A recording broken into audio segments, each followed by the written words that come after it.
I also have the privilege to work on several boards, which helps me to look at different companies and also look at the different strategies, how they deal with social media. And you alluded to it before. Big companies, of course, work different than smaller companies, but they all have the same starting point. Yeah, where's my presentation? Can you help me, Larry? Ah, there it is. Good, thank you. I think, as we already said, there's an evolving role of social media and customer engagement and marketing. And people who still believe just put something on TV, and I'm still talking to people who believe that, this is not happening anymore. And social media profoundly changed the work we are doing business with customers. Today, it's much more as such that the customers themselves shape your brand and shape the way you communicate with them. You cannot just decide at a desk and say, this is what I'm going to do. You're going to get feedback from your customers, which is good in some cases, because especially if you're still trying to learn, I think in some cases it's really good if you get customer feedback, even if it's negative. And you can advertise with small budgets. And some companies I know who are really small, or which are really small, also do organic social media. So you don't have to have money from the beginning, but you can try and learn. And I think it's also important because our times are so uncertain. A lot of people go to brands because they want to have trust, they want to have guidance, and they follow brands because they have the feeling they need something in their surroundings which is positive for them. So, and what are the things that didn't change? Because as I always hear, oh, AI, and now everything is done by machines and technology. And by the way, Marina, I have to go a bit to the side so that I don't turn my back to you. So I still believe that strong brands are really important. And strong brands is not something you can just do in a second. You have to be strategic, and you heard it in Marina's summary. You have to be clear about what your brand stands for and what you want to communicate. And it's not something you can just cook up or ask AI. This is something you have to do, and you need brand experts for that as well, because it's something which is very structured and very strategic. And believe it or not, marketing can be very strategic, and KPIs are also very important. And what hasn't changed either is it's always about persuading people to buy your brand, to love your products, and that hasn't changed either. And that's something we heard from Marina already as well, it's still about emotions. So think about your target customer, think about the emotions you want to tackle, because it's not only about AI and AI production, it's about you have to make sure what kind of emotions you trigger in customers and why customers come to you. So it's extremely important. And storytelling is still king. It's not about, here's my product, buy it, and here's a call to action. It is about storytelling, and stories are extremely important. So, I picked some trends. Yeah? That doesn't mean that everybody has to go now into former times, and former times are so good. But I chose some examples saying there are some trends on the internet you can tap into. You don't have to take these trends, there are other trends as well. And you have to find out what are the key trends, what are the emotions floating around, and what are you going to do. So nostalgia and escapism is one of them. Yeah? Because the world is so complicated, and because everybody's getting afraid of wars, of Trump and whatever we have, people often want to go to another world, escape, or they look back to something and say, oh, in former times everything was better. And then this whole thing about mental health and witchy content, my daughter told me, by the way. I have 3 daughters, and I showed her the presentation and asked her what she thinks, and she was like, oh, witchy content, that's something which is good. I'm like, okay, I'll take it out. And then also, what is extremely important, you have to be authentic, because people find out if you communicate something which is not attached to your brand and not attached to what you're really doing and just generated by somebody who said, oh, we have to be on Instagram or we have to be on TikTok or whatever we have to be, you have to be authentic. So there's a growing interest in mindfulness communication, and I have 2 examples for you which I really like. One of them is from Atlantic Gruppe. This is a company I work for on a supervisory board in Croatia, and they are serving the whole region. And one of the things that is extremely important for this region is coffee drinking. They love to drink coffee. I don't know if you heard that the coffee prices went up extremely. Coffee prices went up extremely. We had to increase prices. People still drink the same amount of coffee.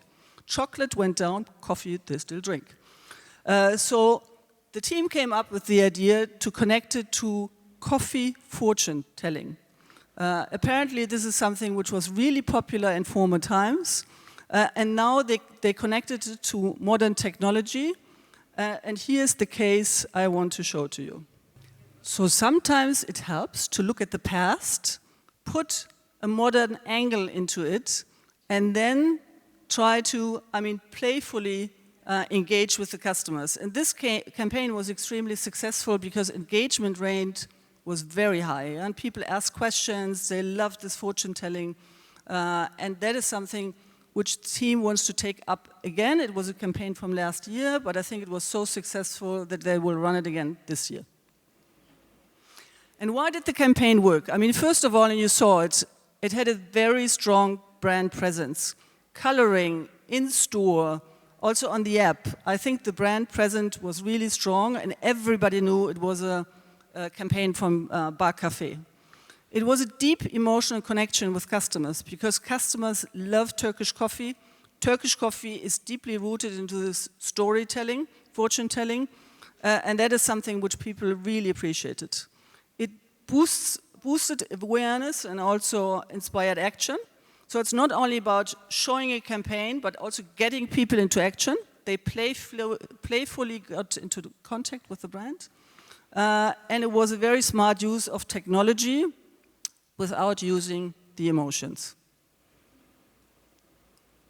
What I also like is that we had a lot of proud employees, because if you looked at LinkedIn, a lot of employees, and I have 2 examples here, posted about the campaign, and they're very proud they're part of the company and working for the brand. And the reason why I mentioned that is, if you use cross-media campaigns, so to speak, be sure that you are clear about the objectives, and in this case, I think it was really helpful because it increased reach and visibility, because a lot of employees posted about it. It enhanced trust and credibility, because if you as an employee say this is a great campaign and I love it and whatever, I think it's really good for the company itself. The employer brand is already extremely strong, but with cases like that, increases even more. And internal engagement and alignment was really high, and the coffee brand team in Atlantic Gruppe is a very proud team, and it helped them quite a lot in these times of rising prices, extremely difficult raw material situation, to have this point of, oh, we can make it, the customer is still with us, so we had some internal profit, so to speak, as well.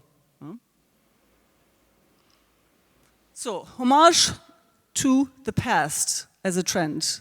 That is something which is also, if you look at some internet sites or Instagram and TikTok, one of the things that is very popular right now. And there's a fashion brand, a French one, which is called Jacquemus, and I hope that I pronounce it correctly. Who are the French here? They help me maybe to pronounce it in a better way. The guy is known for his minimalist chic and provincial twist. So it was already clear that he's tapping into this as a brand heritage.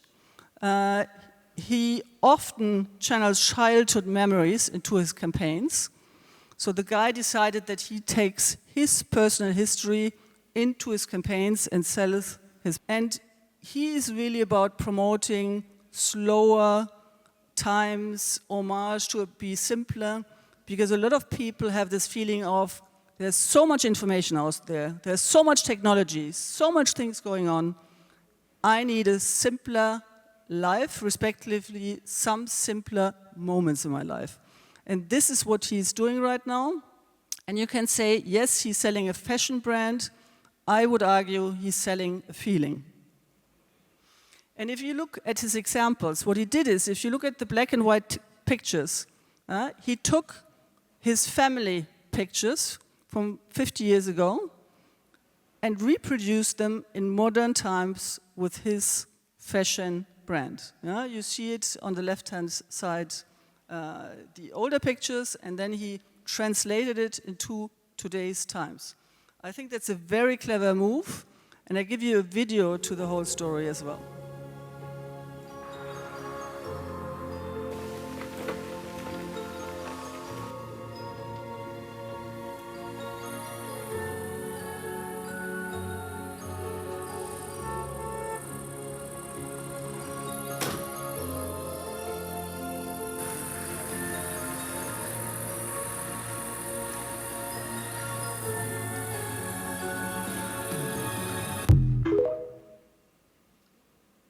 And what he does as well is always integrating some surprising moments in those videos. Do you recall that the dress was in the door? Yeah? He always does little things like that in order to capture the attention again, because the videos are relatively slow, yeah? And you have the feeling, ooh, yeah? And then you have some tricky things where it's getting back to this, oh, pay attention, something is happening here. So I think that's also a very clever move of saying, A, I tap into the emotions of the people. B, I do it in a very authentic way because it's my family history, which I translate to the modern times.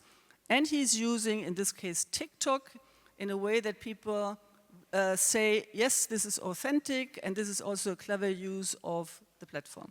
Yeah?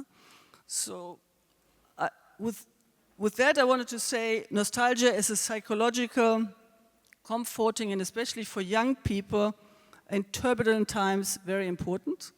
And I tested it with my three daughters, and they were like, yes, we really love this brand. And young creators reimagine eras they have never lived, yeah? Which I also find very interesting. So for them, the past, they have never lived 50 years ago, but they're using those times, using the stories from their parents in order to retell them. Retro content stands out, so something which is different. And a lot of attention to detail, which Marina also mentioned, is important. So it's not just putting a video on, think about the details. And if you look at the results, within 3 days, the video has had 1 million views. And that is, in my eyes, quite a lot. And he didn't pay a lot of advertising money against it, so a lot of it is organic. So my summary. Consumers still continue to use brands they know and like and have an emotional connection to. Emotional narratives remain still central. Yes, you have to adapt to the platform, and Instagram works differently than TikTok, and it works differently than my LinkedIn example with the employees. But the whole thing about emotions and tapping into emotions is still very important, and it cannot be just reduced to, oh, we do an AI video and nice pictures. You have to tap into emotions. And there are some trends, and it might be that this is not the only trend, and your brand has to tap into another trend. But try to find out what the main trends in your line of business is, how you can use them, how you can connect them to your brand, and then tackle emotions that really resonate with the customer. And yes, advertising evolves, but human emotions and storytelling are still very important. And Marina and I discussed how we started working, 40 years ago or something, yeah? And I'm still coming from Unilever and a Unilever world where we discussed brand keys and emotions and benefits lengthily. Yeah? That time you don't have today anymore, but you still have to start with a relatively strategic discussion. If you're in a smaller company, take freelancer, make it simple, but strategy is first, target customer definition, and then find a story that resonates with your customers. That's still the truth we are working against. Thank you.